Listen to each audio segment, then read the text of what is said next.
नमस्कार दोस्तों, मैं डॉक्टर अंजना, आपकी पीडियाट्रिशियन। कोरोना की तीसरी लहर के बारे में सब बात कर रहे हैं। सब कह रहे हैं कि बच्चे इसमें ज़्यादा अफेक्ट होंगे और मल्टी सिस्टम इन्फ्लेमेटरी सिंड्रोम इसी क्रम में एक नया सिंड्रोम है जो बच्चों में देखने को मिला है। पिछली लहर में, पहली लहर में भी ये देखने को मिला था, लेकिन इतने ज़्यादा केसेस नहीं मिले थे। लेकिन पिछले एक महीने में राजस्थान में, महाराष्ट्र में और दिल्ली में जितने cases multi system inflammatory syndrome in children के देखने को मिले हैं, उसके हिसाब से मुझे लगता है कि हर पेरेंट को इसके बारे में जानकारी होनी चाहिए। अपने बच्चों को इसकी होने वाली कॉम्प्लिकेशंस के से हम कैसे बचा सकते हैं, आप ये वीडियो ज़रूर देखिए। आपको बहुत कुछ जानने को मिलेगा मल्टी सिस्टम इन्फ्लेमेटरी सिंड्रोम के बारे में। इसका जो इंसिडेंस है, हालांकि वो बहुत कम है।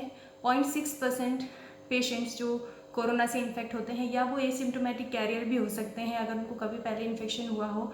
3 to 6 वीक्स के इन्फेक्शन के बाद में ये डेवलप होता है, इसीलिए एक्यूट इन्फेक्शन नहीं है। अगर कभी आपको एक महीने से पहले आपके बच्चे को बुखार आया है तो आपको 3 to 6 वीक्स तक सचेत रहना है। उसमें कुछ और लक्षण अगर मल्टी सिस्टम इन्फ्लेमेटरी सिंड्रोम के दिखते हैं तो आपको अपने डॉक्टर से ज़रूर कॉन्टैक्ट करना है। दो चीज़ें इसके बारे में जानना बहुत ज़रूरी है। पहला है एज ग्रुप, 7 से 14 साल के बच्चे सबसे ज़्यादा इफेक्ट होते हैं, लेकिन इससे छोटे बच्चों में भी ये देखा गया है।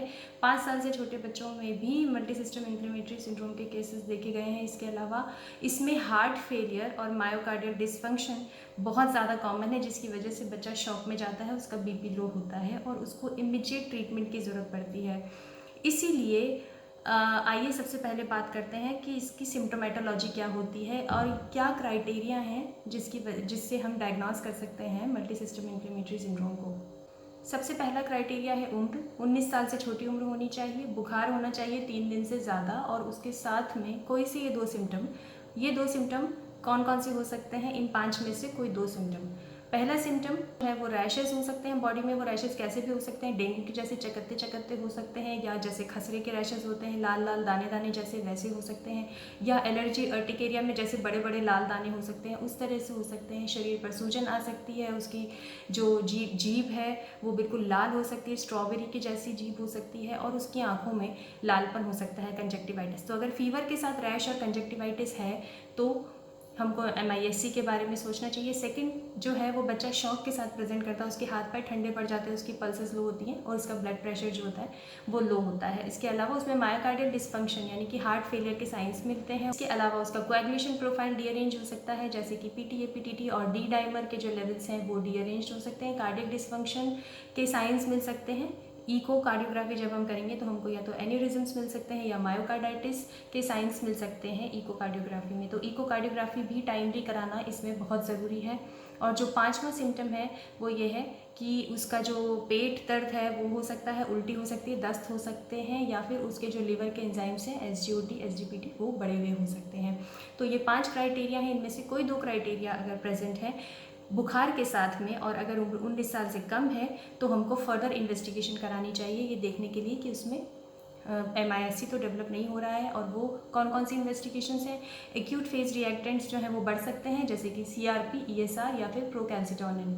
इसके अलावा कोविड पॉजिटिव है बच्चा, या तो RT-PCR पॉजिटिव होगा या फिर कोविड एंटीबॉडी पॉजिटिव आएगी बच्चों में। मैक्सिमम बच्चों में RT-PCR नेगेटिव आता है, क्योंकि 3 to 6 वीक्स के बाद में ये डेवलप होता है, तब तक RT-PCR नेगेटिव हो चुका होता है। लेकिन अगर हम कोविड एंटीबॉडी कराते हैं तो वो पॉजिटिव आता है। तो ये भी एक इसका एसेंशियल क्राइटेरिया है कि अलॉन्ग विद CRP, ESR और प्रोकैल्सिटोनिन बढ़ने के साथ में ही जो अपना RT-PCR या फिर कोविड एंटीबॉडीज़ हैं वो पॉजिटिव आती हैं। आइए अब इसकी पूरी सिम्टोमेटोलॉजी के बारे में एक बार जान लेते हैं कि इसमें क्या क्या होता है।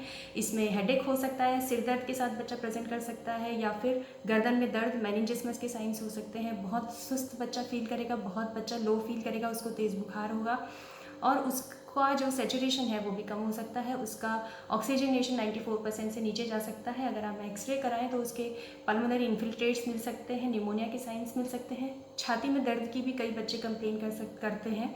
उसके जो ब्लड रिपोर्ट्स हैं उसमें ब्लड WBC काउंट जो है वो बढ़े हुए होंगे, न्यूट्रोफिलिया होगा और उसके साथ में लिम्फोसाइट्स जो हैं वो कम होंगे, यानी कि WBC काउंट भी बड़े होंगे और उसमें न्यूट्रोफिल्स की कंसंट्रेशन ज़्यादा होगी, न्यूट्रोफिल्स यानी कि जो पॉलीमॉर्फ्स होते हैं वो, और जो लिम्फोसाइट्स होते हैं वो कम होंगे। थ्रोम्बोसाइटोपिनिया भी हो सकता है, यानी कि प्लेटलेट्स कम भी हो सकते हैं और इसमें प्लेटलेट्स ज़्यादा भी हो सकते हैं। लेकिन ESR, CRP, ferritin, LDH, interleukin 6 levels, fibrinogen, procalcitonin, CRP, D dimers, ये सब यूनिफॉर्मली बढ़े हुए होंगे और उसको लैब एविडेंस होगा SARS-CoV-2 का। तो ये सारे जो सिम्टम्स हैं ये अगर एक साथ हम किसी बच्चे में देखते हैं along with D arrange laboratory markers, तो हमको MIS-C के बारे में ज़रूर सोचना चाहिए। कुछ तो था कि हम कैसे डायग्नोस करेंगे, अर्ली डायग्नोसिस कैसे करेंगे मल्टी सिस्टम इन्फ्लेमेटरी सिंड्रोम को। जब आंखों में लालपन होगा, बच्चे के शरीर पे दाने होंगे, उसकी जीभ एकदम लाल होगी और उसके सारे एलिवेटेड मार्कर्स होंगे और उसको हाई ग्रेड फीवर होगा, तो आप अपने डॉक्टर के पास जाएंगे and doctor will advise you for admission, क्योंकि बिना एडमिशन के ये बच्चे ट्रीट नहीं हो सकते हैं। क्या ट्रीटमेंट आपके डॉक्टर देंगे उसके बारे में भी एक नज़र डालते हैं। सबसे पहला जो ट्रीटमेंट होता है वो है स्टीरॉइड्स, मिथाइल प्रेडनिसोलोन और साथ में इम्यूनोग्लोबुलिन्स। हालांकि इम्यूनोग्लोबुलिन्स के इंजेक्शंस बहुत महंगे आते हैं, लेकिन छोटे बच्चों में इसके बहुत अच्छे रिजल्ट्स हैं, इसलिए 2 ग्राम पर kg के हिसाब से इम्यूनोग्लोबुलिन दिया जाता है ओवर 24 to 48 आवर्स, और मिथाइल प्रेडनिसोलोन उसके साथ में दिया जाता है 1 to 2 mg per kg per day के हिसाब से फॉर 3 to 4 डेज। और इम्यूनोग्लोबुलिन के इंजेक्शन और स्टीरॉयड के इंजेक्शन के साथ में रैशनल एंटीबायोटिक जो भी उस हॉस्पिटल की है या जो एंडेमिक एरिया के हिसाब से डिसाइडेड होती है, वो एंटीबायोटिक, रैशनल एंटीबायोटिक उसके साथ में दी जाती है। 24 to 48 आवर्स ऑफ इम्यूनोग्लोबुलिन और स्टीरॉइड से 95% बच्चे रिकवर हो जाते हैं इस सिंड्रोम से। उनका फीवर चला जाता है और उनके जो रैशेस हैं, सूजन है, वो कम हो जाती है। लेकिन कुछ बच्चे रिफ्रैक्टरी भी होते हैं, मतलब इस ट्रीटमेंट से भी ठीक नहीं होते हैं, उनके लिए IVIG की डोज रिपीट की जाती है और मिथाइल प्रेडनिसोलोन की डोज को बढ़ाकर पल्स मिथाइल प्रेडनिसोलोन की डोज दी जाती है which is 30 mg per kg per day. ये बहुत हाई डोज है, लेकिन इससे जो रिफ्रैक्टरी केसेस हैं, यानी कि जो इनिशियल ट्रीटमेंट से ठीक नहीं हुए हैं, उनको यही डोज दी जाती है मिथाइल प्रेडनिसोलोन की। अब बात आती है कि अगर उसको प्लेटलेट्स बहुत ज़्यादा हैं या फिर उसके इकोकार्डियोग्राफी में कुछ एन्यूरिज्म है, उसका Z स्कोर जो है वो 2.5 से ज़्यादा है, तो एस्पिरिन स्टार्ट करनी है in a dose of 3 to 5 mg per kg per day, जब तक कि बच्चा एफेब्राइल नहीं हो जाता, और फिर उसके बाद में भी कंटिन्यू करनी है फॉर 3 to 6 वीक्स। तो इसमें एस्पिरिन का रोल है, बहुत लंबे समय तक, 1 से 1.5 महीने तक हमको एस्पिरिन देनी पड़ती, ताकि कोई क्लॉट अंदर जमा ना हो और वो उसके कोई कैटास्ट्रॉफिक कंसिक्वेंसेस ना हो। उसके अलावा अगर Z स्कोर बहुत ज़्यादा है, अगर कोई बड़ा एन्यूरिज्म डेवलप हो गया, अगर हार्ट फेलियर के सिम्टम्स हैं, अगर जो लेफ्ट एंट्रिकुलर इजेक्शन फ्रैक्शन है वो कम है, 25%, 35% से कम है, तो फिर उसको लो मॉलिक्यूलर वेट हेपारिन दिया जाता है in a dose of 1 to 2 mg per kg per day subcutaneous. तो ये सब कुछ था MIS-C के बारे में, इसका ट्रीटमेंट, इसके सिम्टोमेटोलॉजी।